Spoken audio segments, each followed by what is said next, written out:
નમસ્કાર મિત્રો, engineers education ચેનલમાં આપ સભીનું સ્વાગત છે.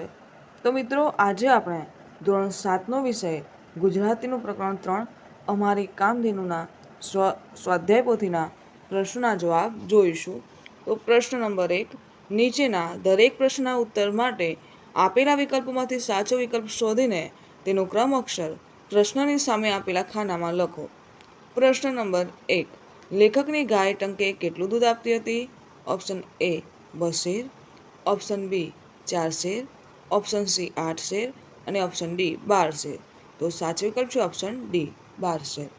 પ્રશ્ન 2, લેખકની ગાયનું નામ શું હતું? Option A Chanda, option B Bodi, option C Kamdhenu, option D Ramli. તો સાચો વિકલ્પ છે ઓપ્શન બી બોડી. 3, લેખકની ગાય સ્વભાવે કેવી હતી? ઓપ્શન એ તોફાની, ઓપ્શન બી માલકણી, ઓપ્શન સી ગંદી અને ઓપ્શન ડી ગરીબડી. તો સાચો વિકલ્પ છે ઓપ્શન ડી ગરીબડી. આગળ જોઈએ. 4, સંક્રાંતિના દિવસે લોકો બોડી ગાયને શું ખવડાવતા? ઓપ્શન એ ઘૂઘરી, ઓપ્શન બી બાફલો, ઓપ્શન સી લીલો ચારો અને ઓપ્શન ડી રોટલી. તો સાચો વિકલ્પ છે ઓપ્શન એ ઘૂઘરી. 5, બોડીનો ઉબેલ કેટલા વર્ષનો હતો? ઓપ્શન એ 1 વર્ષનો, ઓપ્શન બી 2 વર્ષનો, ઓપ્શન સી 1.5 વર્ષનો, ઓપ્શન ડી 1.25 વર્ષનો. તો સાચો વિકલ્પ છે ઓપ્શન બી 1.25 વર્ષનો. 6, ધરમપુરના ઘણા કુટુંબોમાં લેખકના બાપુની સ્મૃતિ રૂપે કોણ જાણીતું છે? ઓપ્શન એ રમલી ગાય, ઓપ્શન બી બોડી ગાય, ઓપ્શન સી બોડી પીપળો અને ઓપ્શન ડી જૂની વાડી. તો સાચો વિકલ્પ છે ઓપ્શન સી બોડી પીપળો. 7, લેખકના પરિવારને બોડી ગાયના દૂધની લાયણીથી મહિને કેટલા રૂપિયા મળતા? Option A 15, option B 20, option C 25 અને ઓપ્શન ડી 50. તો સાચો વિકલ્પ છે ઓપ્શન સી 25. 8, ધરમપુર ગામની સ્ત્રીઓ વટ સાવિત્રીના દિવસે કોનું પૂજન કરે છે? ઓપ્શન એ બોડી ગાયનું, ઓપ્શન બી રમલી ગાયનું, ઓપ્શન સી લેખકની બાનું અને ઓપ્શન ડી બોડી પીપળાનું. તો સાચો વિકલ્પ છે ઓપ્શન ડી બોડી પીપળાનું. 9, આ પાઠના લેખકનું નામ શું છે? Option A Rav Desai, option B Chandrakant Pandya, option C Snehrashmi અને ઓપ્શન ડી સુરેશ દરાર. તો સાચો વિકલ્પ છે ઓપ્શન બી ચંદ્રકાંત પંડ્યા. આગળ જોઈશું. પ્રશ્ન 2, કૌંસમાંથી યોગ્ય શબ્દ પસંદ કરી ખાલી જગ્યા પૂરો. કૌંસમાંના શબ્દો છે ચોખ્ખાઈ, બોડી ગાય, ઠાઠડી, કાઠિયાવાડી અને સેડકડું. તો પ્રથમ વાક્ય છે કે બોડી ગાય ખાલી જગ્યા પ્રજાતિની સફેદ રંગની ગાય હતી. તો કાઠિયાવાડે. 2, બા તાજું ફીણવાળું ખાલી જગ્યા દૂધ ભરી દે ને હું ગટગટ આવી જાઉં. તો કૌંસ શબ્દ આવશે સેડકડું. 3, બોડી ગાયને ખાલી જગ્યા બહુ ગમે. તો ચોખ્ખાઈ. 4, બાપુની ખાલી જગ્યા નીકળી ત્યારે બોડી ગાયે કેટલાય ધમપછાડા કર્યા હતા. તો ઠાઠડી. 5, ખાલી જગ્યા લેખકના કુટુંબનું કોઈ પૂર્વજન્મનું ઋણ અદા કરવા આવી હતી. તો બોડી ગાય. આગળ જોઈશું હવે. પ્રશ્ન 3, નીચેના પ્રશ્નના ઉત્તર એક એક વાક્યમાં લખો. પ્રશ્ન 1, લેખકની ગાયનું નામ બોડી શાથી પડ્યું હતું? તો લેખકની ગાયને શિંગડા ન હોવાથી ઘરમાં સૌએ તેનું નામ બોડી પાડ્યું હતું. પ્રશ્ન 2, બોડી ગાય દેખાવે કેવી હતી? તો બોડી ગાય ઘણી ઊંચી ઓલાદની, કદમાં નાની અને દેખાવે સુંદર હતી. આગળ જોઈશું. પ્રશ્ન 3, પારકી વ્યક્તિ ધોવા જાય ત્યારે બોડી ગાય શું કરતી? તો પારકી વ્યક્તિ ધોવા જાય ત્યારે બોડી ગાય પોતાનો પગ ઊંચો કરીને દૂર ખસી જાય. 4, બોડી ગાય ગોવાળમાં જાય ત્યારે શ્રદ્ધાળુ લોકો શું કરે? તો બોડી ગાય ગોવાળામાં જાય ત્યારે શ્રદ્ધાળુ લોકો તેના માથે હાથ મૂકી આંચકા લે. 5, બોડી ગાયની પૌત્રીનું નામ શું છે? તો બોડી ગાયની પૌત્રીનું નામ રમલી ગાય છે. પ્રશ્ન 6, એક દિવસ લેખકના ઘરે આવેલા ચોર કેમ નાસી ગયા હતા?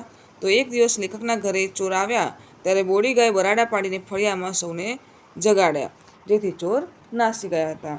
આગળ જોઈશું. પ્રશ્ન 7, લેખકનું ખેતર વેચાઈ ગયું ત્યારે શેના પર તેમનું કુટુંબ નભતું હતું? તો લેખકનું ખેતર વેચાઈ ગયું ત્યારે બોડી ગાય ઉપર જ તેમનું કુટુંબ નભતું હતું. પ્રશ્ન 8, બોડી ગાય સાથે મરી ગયું? તો બોડી ગાયને જનાવર કરડ્યું, જેથી તેનું આખું શરીર ફૂલી ગયું ને આખરે તે મરી ગઈ. આગળ જોઈશું. પ્રશ્ન 4, નીચેના પ્રશ્નના ઉત્તર 2-3 વાક્યમાં લખો. પ્રશ્ન 1, બોડી ગાયને દોહવા અંગેની વિશેષતાઓ જણાવો. તો બોડી ગાયને વેળા કવેળાએ થોડું ઘાસ કે ચંદી ખવડાવો એટલે તે દોહવા દેતી. બીજી ગાયની જેમ તેને દોહતી વખતે પગ બાંધવા પડતા ન હતા. તે એટલી ગરીબડા સ્વભાવની હતી કે નાનું છોકરું ઓચણામાં હાથ નાખી ખેંચે ને દૂધની સેર કાઢે તો એ કશું ન કરે. પ્રશ્ન 2.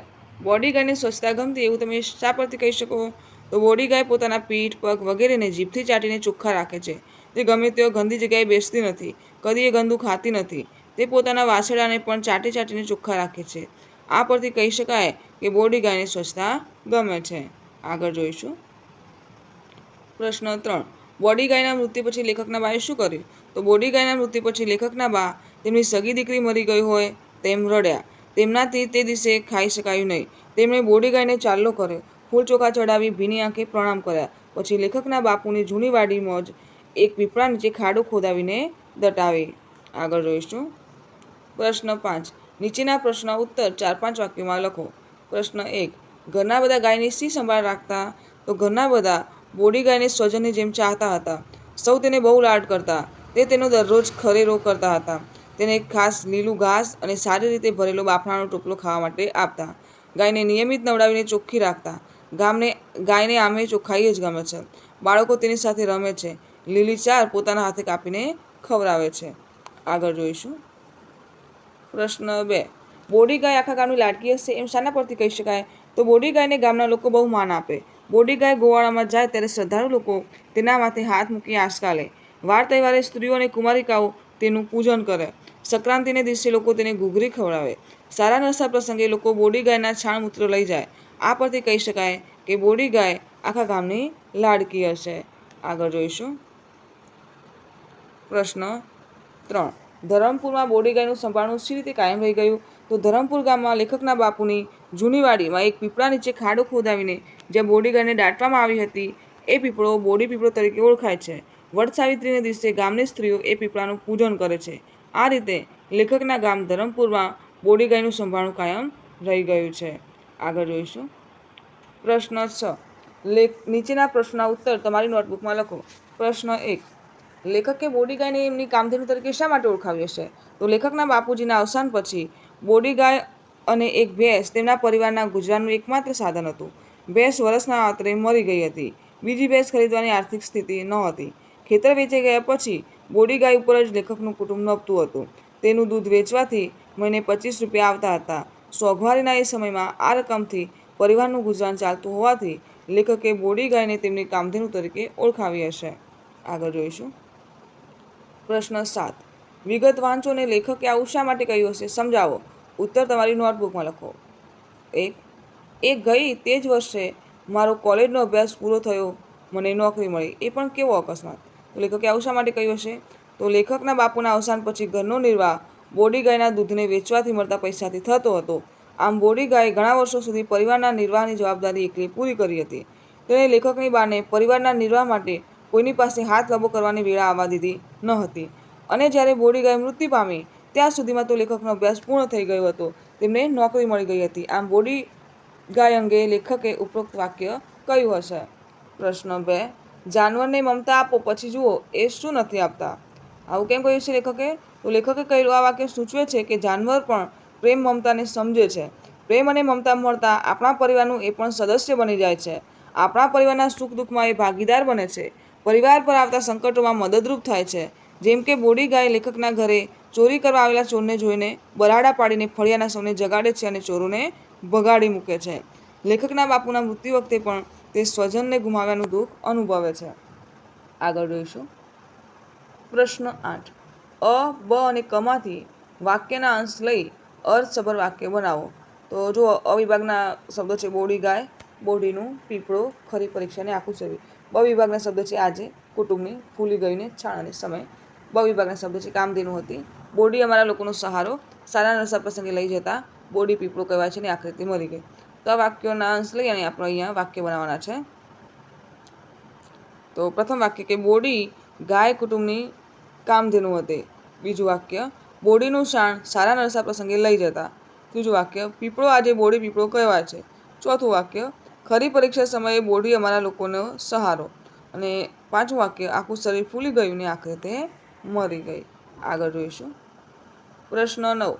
કૌંસમાંથી યોગ્ય શબ્દ પસંદ કરી ફકરો પૂર્ણ કરો. કૌંસવાળા શબ્દો છે કેટલાય, ગાડું, બોડી, ગરીબડા, શ્રદ્ધાળુ અને સારાંશ. તો ખાલી જગ્યા ગાય ખાલી જગ્યા સ્વભાવની હતી, તો બોડી ગાય ગરીબડા સ્વભાવની હતી. તેનું ખાલી જગ્યા દૂધ અમે પીતા, તો તેનું ગાઢું દૂધ અમે પીતા. ખાલી જગ્યા લોકો ખાલી જગ્યા પ્રસંગે બોડીનું શાણ લેવા આવતા, તો શ્રદ્ધાળુ લોકો સારા નરસા પ્રસંગે બોડીનું શાણ લેવા આવતા. એકવાર બોડીને જાનવર કરડ્યું, બાએ ખાલી જગ્યા ઉપાયો કર્યા, તો કેટલાય ઉપાયો કર્યા. બરાબર, આગળ જોઈશું. પ્રશ્ન 10. પાઠના આધારે સાચા વિકલ્પ સામે સાચાની નિશાની કરો. 1. બોડી ગાયને લાગુ પડતું નથી, પારકાને પણ દોહવા દે, ટંકે 8 શેર દૂધ આપતી કે આખા ગામની પ્રિય. તો આમાં સાચો વિકલ્પ છે પારકાને પણ દોહવા દે.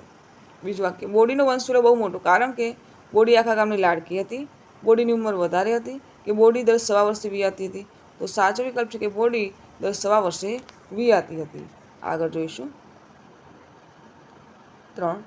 વાડીનો પીપળો બોડી પીપળો તરીકે ઓળખાય, કારણ કે બોડી પીપળા નીચે જ બેસતી, બોડીને પીપળા નીચે દાટી હતી, કે બોડીને પીપળા નીચે જ બાંધતા. તો સાચો વિકલ્પ છે કે બોડીને પીપળા નીચે દાટી હતી. આગળ જોઈશું. પ્રશ્ન 11. ગઈકાલેની જગ્યાએ આવતીકાલે લખી નીચેનો ફકરો યોગ્ય ફેરફાર કરી ફરીથી લખો. તો ફકરો વાંચીશું અને ત્યારબાદ આવતીકાલે લખી અને ફકરો ફરીથી લખીશું. તો ગઈકાલે પપ્પા મને ફરવા લઈ ગયા હતા, તો આવશે કે આવતીકાલે પપ્પા મને ફરવા લઈ જશે. પપ્પાએ મને આઈસ્ક્રીમ ખવડાવ્યો હતો, તો પપ્પા મને આઈસ્ક્રીમ ખવડાવશે. પપ્પાની પહેલાં હું આઈસ્ક્રીમ ખાઈ ગયો હતો, તો પપ્પાની પહેલાં હું આઈસ્ક્રીમ ખાઈ જઈશ. મારા મોઢા પર આઈસ્ક્રીમ થઈ ગયો હતો, તો મારા મોઢા પર આઈસ્ક્રીમ થઈ જશે.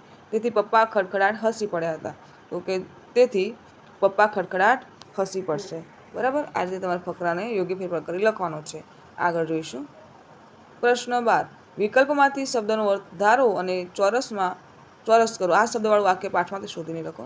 તો 1. શેર, શેર એટલે વાઘ, ધાર કે શહેર, તો શેર એટલે ધાર. વાક્ય લખીશું કે નાનું છોકરું અચળમાં હાથ નાખી ખેંચે ને દૂધની શેર કાઢે તો એ કશું ન કરે. બીજું શબ્દ છે લાયણી, લાયણી એટલે તહેવાર, ખરીદી કે વેચાણ, તો લાયણી એટલે વેચાણ. પાઠવાનું વાક્ય, એના દૂધની લાયણીના મહિને 25 રૂપિયા આવતા. ત્રીજો શબ્દ પેટીયું, પેટીયું એટલે પેટી, ગુજરાન કે મજૂર, તો પેટીયું એટલે ગુજરાન. પાઠવાનું વાક્ય, નાનો ભાઈ અને નાની બહેન એટલા જ ઘરમાં, એટલે અમારું પેટીયું નીકળતું. આગળ જોઈશું. પ્રશ્ન 13.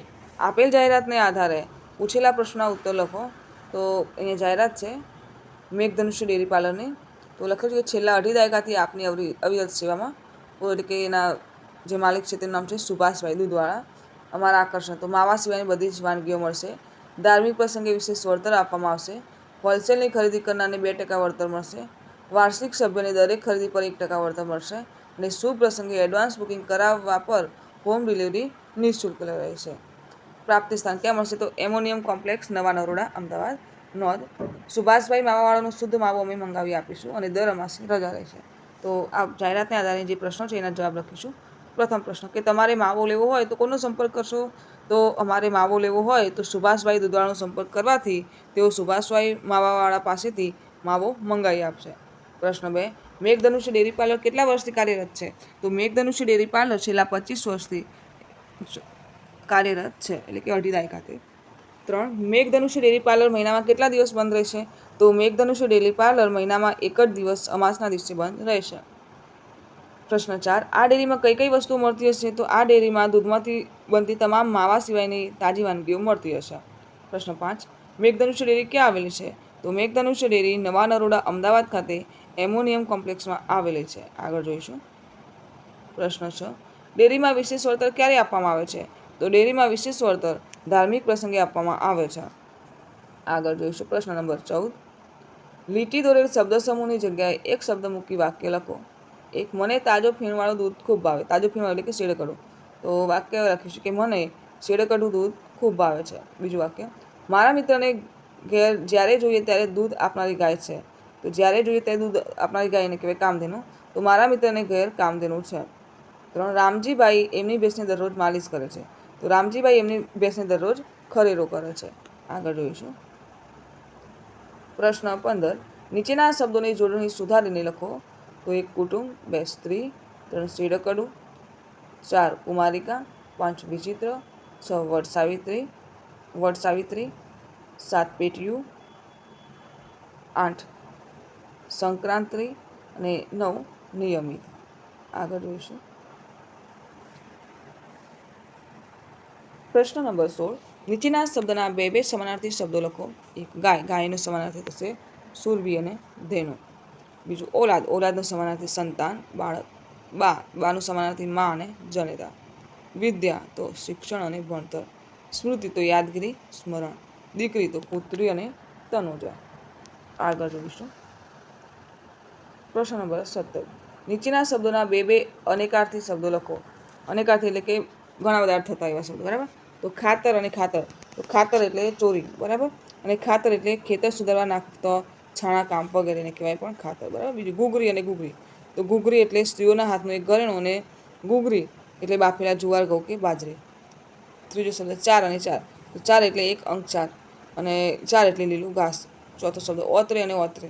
ઓતરે એટલે દર ત્રીજે દિવસે અને ઓતરે એટલે ઘેરી લે. આગળ જોઈશું. પ્રશ્ન નંબર 18. નીચેના શબ્દોના વિરુદ્ધાર્થી શબ્દો લખો. વેળા તો કવેળા. 2 સુખ તો દુઃખ. 3 હયાત તો મૃત. 4 સ્થિર તો અસ્થિર. 5 નિયમિત તો અનિયમિત. 6 પાપ તો પુણ્ય અને 7 ચોખ્ખું તો ગંદુ. આગળ જોઈએ. પ્રશ્ન નંબર 19. નીચેના શબ્દ સમૂહ માટે એક શબ્દ લખો. 1 મનોકામના પૂરી કરનારી ગાયને કહેવાય કામધેનુ. 2 કપડાથી ગાળેલું તો વસ્ત્રગાળ. 3 ગાયનું મૂત્ર તો ગૌમૂત્ર. 4 ગાયના 2 વિયાણ વચ્ચેનો ગાળો એને કહેવાય ઉબેલ. 5 શેડ કાઢીને તાજું દોયેલું દૂધ એટલે કે શેડકડો. આગળ જોઈશું. 6 આગલા જન્મનું એટલે પૂર્વજન્મનું. 7 નિષ્ફળ ન જાય તેવું બાણ તો રામબાણ. 8 ગાય કે પશુને સુકાયા પલાળીને આપવામાં આવતા બાજરી, ચણા વગેરે એને કહેવાય ચાંદી. 9 દેવ દેવીની આરતી, ભસ્મ વગેરે લેવા એને કહેવાય આસકા. 10 બાજરી, જુવાર વગેરેના લીલા કે સૂકા સોટા એને કહેવાય ચાર. 11 ગાય, ભેંસ, બળદનું મળ, ગોબર એને કહેવાય શાણ. 12 ખાસ કરીને પશુ માદાએ બચ્ચાને જન્મ આપવો એને કહેવાય વિયાવો. 13 સબ લઈ જવાને માટે બોધેલી 2 વાંસ અને પટ્ટીઓની સીડી જેવી સજાવટ એને કહેવાય ઠાઠડી. 14 વચ્ચે એક દિવસના કે સમયના ગાળે એને કહેવાય ઓતરે. અને 15 જેઠ પૂર્ણિમાએ વડની નીચે પૂજા કરાય છે તે વ્રત એને કહેવાય વટ સાવિત્રી વ્રત. આગળ જોઈશું. પ્રશ્ન નંબર 20. નીચેના રૂઢિપ્રયોગના અર્થ આપી વાક્યમાં પ્રયોગ કરો. 1 છૂટ લેવા ન દેવી એટલે સ્વતંત્રતા ન આપવી. વાક્ય પ્રયોગ. પોલીસ ગુંડાઓને જેલમાં જરા પણ છૂટ લેવા દેતી ન તે. બીજો રૂઢિપ્રયોગ. ખરેરો કરવો એટલે તેલનું મર્દન કરી પશુને નવડાવવું એટલે કે માલિશ કરવી. વાક્ય પ્રયોગ. કૃષ્ણ ભગવાન જાતે પોતાના પંચકલ્યાણી અશ્વનો ખરેરો કરતા હતા. ત્રીજો રૂઢિપ્રયોગ. ધમ પછાડા કરવા એટલે છૂટવાના પ્રયાસ કરવા. વાક્ય પ્રયોગ. વાછરડું ગાય પાસે પહોંચવા ધમ પછાડા કરવા લાગ્યું. ચોથો પેટીયું નીકળવું એટલે ગુજરાન મેળવવું. વાક્ય પ્રયોગ. મોંઘવારીને લીધે આજે ગરીબોનું પેટીયું નીકળવું પણ મુશ્કેલ થઈ ગયું છે. પાંચમો રૂઢિપ્રયોગ. ઋણ અદા કરવું એટલે કરજ ચૂકવવું, ફરજ અદા કરવી. વાક્ય પ્રયોગ. મા બાપ પ્રત્યેનું ઋણ અદા કરવું એ દરેક સંતાનની ફરજ છે. છઠ્ઠું હાથ લાંબો કરવો એટલે મદદની માંગણી કરવી. વાક્ય પ્રયોગ. સ્વમાની માણસ ગમે તે સંજોગોમાં પણ કોઈની પાસે હાથ લાંબો કરતો નથી. આગળ જોઈશું. પ્રશ્ન નંબર 21. આપેલ ફકરાનું ગુજરાતીમાં અનુવાદ કરો. The cow is a domestic animal. તો ગાય એ પાલતુ પ્રાણી છે. It is found worldwide in various sizes, shapes and colours. તો તે વિવિધ આકાર, કદ અને રંગમાં વિશ્વભરમાં જોવા મળે છે. The cow is a gentle and friendly animal. ગાય એક પ્રેમાળ અને મળતાવળું પ્રાણી છે. The cow's milk is a rich source of high quality. તો ગાયનું દૂધ ઊંચી ગુણવત્તાવાળું હોય છે. આગળ જોઈશું. હવે પ્રવૃત્તિઓ છે. તો પ્રશ્ન 1 સ્વ એટલે પોતાનું. એ અર્થમાં સ્વજન જેવા બીજા 4 શબ્દો લખો. તો સ્વ આવા શબ્દો તો સ્વરાજ, સ્વદેશી, સ્વાભિમાન અને સ્વાશ્રય. ખ નીચેના શબ્દો પરથી વિશેષણ બનાવો. તો રંગ, તો રંગનું વિશેષણ રંગીન. ધર્મનું ધાર્મિક. દૂધનું દૂધિયું. શ્રદ્ધાનું શ્રદ્ધાળુ. લાલચનું લાલચું અને અર્થનું આર્થિક. આગળ જોઈશું. પ્રશ્ન 2. આપેલ મુદ્દાઓનો ઉપયોગ કરીને સ્વાતંત્ર્ય દિન વિશે તમારી નોટબુકમાં લખો. તો મુદ્દાઓ છે. 1 તિરંગો સ્વાતંત્ર્ય દિને ફરકાવવામાં આવે છે. બીજો 15મી ઓગસ્ટ તો આપણા દેશનો સ્વાતંત્ર્ય દિન છે. 3 1947 તો આ દિવસે ઈસવીસન 1947ના રોજ ભારત દેશને આઝાદી મળી હતી. 4 શાળાઓ તો પ્રતિવર્ષ 15મી ઓગસ્ટે શાળા અને અન્ય સરકારી સંસ્થાઓમાં ધ્વજવંદનનો કાર્યક્રમ યોજાય છે. 5 પ્રભાત ફેરી તો જુદી જુદી સંસ્થાઓ દ્વારા પ્રભાત ફેરી પણ કાઢવામાં આવે છે. દેશભક્તિના સૂત્રોચ્ચાર પણ કરવામાં આવે છે. 6. ગુલામ. તો આપણો દેશ ભારત વર્ષો સુધી અંગ્રેજોનો ગુલામ રહ્યો હતો. 7. સાંસ્કૃતિક કાર્યક્રમ. તો સ્વાતંત્ર્ય દિને શાળા મહાશાળાઓમાં સાંસ્કૃતિક કાર્યક્રમો પણ યોજાય છે. હવે આને આધારે આપણે સ્વાતંત્ર્ય દિન વિશે તમારા નોટબુકમાં તમારે લખવાનું છે. હું અહીંયા જગ્યા આપી છે તેમાં લખીશ. તો 15મી ઓગસ્ટ એ ભારતનો સ્વાતંત્ર્ય દિન છે. એ આપણો રાષ્ટ્રીય તહેવાર છે. સ્વતંત્રતા પહેલાં આપણો દેશ ગુલામ હતો. આપણા દેશ પર અંગ્રેજોનું રાજ હતું. સ્વાતંત્ર્ય સેનાનીઓએ અંગ્રેજોને આપણા દેશમાંથી હાંકી કાઢવા માટે લડત ચલાવી. તેઓએ અંગ્રેજી સત્તાને ઉખેડી નાખવા આંદોલનો કર્યા. અસંખ્ય લોકોએ બલિદાનો આપ્યા. ગાંધીજીનું નેતૃત્વ પણ મળ્યું. પરિણામે 15મી ઓગસ્ટ 1947ના રોજ આપણો દેશ આઝાદ થયો. ત્યારથી દર વર્ષે આ દિવસે આપણે સ્વતંત્રતા દિન ઉજવીએ છીએ. 15મી ઓગસ્ટે શાળાઓમાં ધ્વજવંદન થાય છે. શાળાના મેદાનમાં રાષ્ટ્રધ્વજ ફરકાવવામાં આવે છે. રાષ્ટ્રધ્વજને સલામી આપવામાં આવે છે. રાષ્ટ્રગીત ગવાય છે. પછી સાંસ્કૃતિક કાર્યક્રમ થાય છે. તેમાં દેશભક્તિ આધારિત નાટક અને દેશભક્તિના ગીતો રજૂ થાય છે. દિલ્હીમાં લાલ કિલ્લા પર આપણા વડાપ્રધાન રાષ્ટ્રધ્વજ ફરકાવે છે. પછી તેમનું ભાષણ થાય છે. જય હિન્દ, વંદે માતરમ અને આઝાદી અમર રહો જેવા નારાઓથી આકાશ ગુંજી ઉઠે છે. રેડિયો અને ટેલિવિઝન પર દેશભક્તિના ગીતો રજૂ થાય છે. રાત્રે સરકારી મકાનો પર રોશની કરવામાં આવે છે. આપણે આપણો સ્વાતંત્ર્ય દિન હોશો ઉજવીએ, દેશના વિકાસમાં સહભાગી થઈએ અને આપણી આઝાદીનું રક્ષણ કરવાની પ્રતિજ્ઞા લઈએ. તો મિત્રો, અહીં આપણો આ વિડીયો પૂર્ણ થાય છે. તો જો આપને મારો આ વિડીયો ગમે હોય તો વિડીયોને લાઇક કરો, શેર કરો અને મારી ચેનલ એન્જિનિયર્સ એજ્યુકેશનમાં જો આપ નવા હોય અને હજુ સુધી મારી ચેનલને સબસ્ક્રાઈબ ના કરી હોય તો મારી ચેનલને સબસ્ક્રાઈબ કરો અને જોતા રહો એન્જિનિયર્સ એજ્યુકેશન ચેનલના નવા વિડીયો. મારો વિડીયો સંપૂર્ણ જોવા બદલ આપ સર્વેનો આભાર.